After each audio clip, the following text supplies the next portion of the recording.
Tooftaa ajaa'ibaa iimoo fi akkasumas waasaappii nuuf fide yeroo ammaa kanatti hedduu bu'a qabeessa namoonni hedduun irraa quba hin qabdan jedheen abdii qabaa har'a guutuu isaa sin garsiisaa na baana turaas nin jedha. Assalaamu alaikum warahmatullahi wabarakatuh. Jirtu obboleewwan bakka jiraattan jechaa guyyaanis jimmataan nabii rabbiirratti salawaata bosuun dagatina. Allahumma salli sallim ala sayyidina Muhammad. Warroonni haaraa taatan chanaala kiyyaaf dhagaa subscribe gochuudhaan viidiyoo kiyyaa haga dhumaatti daawwadhaa. Barnoota hedduu irraa argatanii barnoota amma dura dabarsallee keessa dhaqa daawwadhaa irraa bu'aa buufadhaa isiniin jedha. Like share gochuudhaan irraa hin qusatin akkasumas TikTok kiyyalee follow godhaa isiniin jedha.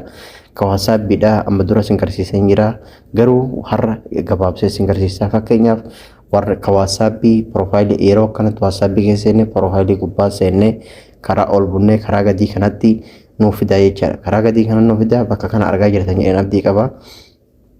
Kuno asirratti cuqaasanaa jecha asirratti maal nuuf fideera filannoo haga sadii nu kaa'eera sa'a 24 bulii 7 fi akkasumas bulii 90 keessatti wantoota nuyi nama waliin odeessine akka nurraa haqu barbaanne wantoota kana sadiin keessaa ka barbaanne irra kaa'anna. Fakkeenyaaf inni sa'a 24 irra kaa'an jira sa'a 24 keessatti wantoonni kun guutumatti narraa haqamanii jechaadha.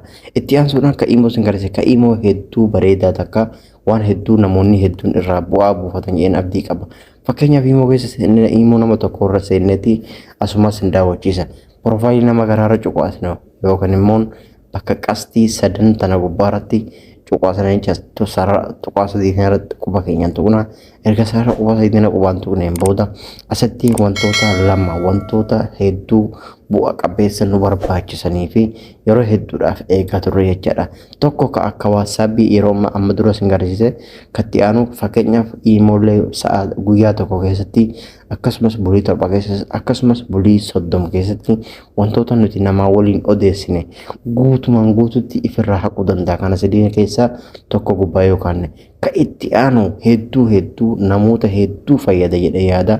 Keessaafu dubartoonni hedduu waan kanarraa namoonni hedduun nagaafachaa turanii kun har'a waan hedduu ajaa'ibaa isin qabadhe dhufe garuu guutuun keessan warroonni update hin goone imoo keessan update godhaan dhaamsa ga'eera.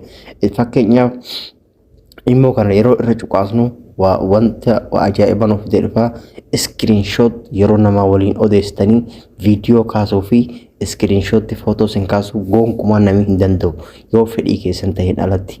Fakkeenyaaf wanti argaa jirtan kun raayitiin kun asitti bana amma ifirraa cufeen jira keessan garuu amma dheeytanii ilaaltan banaa jira. Maal godhuu qabdanii ifirraa cuftanii jecha amma fakkeenyaaf wanti kun raayitii jira banaa jira erga banaa jiraate akkasitti kunoo as argaa jirtan on jetteetti jecha maal godhuu qabdan dheeytanii raayitii tana ifirraa cuftan erga raayitii tana ifirraa cuftaniin booda akkuma argitan kana kunoo isinirraa cufamee of era jechaadha. Namni gonkumaa screenshot isinii waliin odeesseefa screenshot si waraabus ta'e sin kaasuu hin danda'u. Barnoonni kiyyaa har'aa kanuma yoo isinitti like share gochuun na jajjabeessan dhaamsa kiyyaa nabii rabbii irratti salawaata bosuun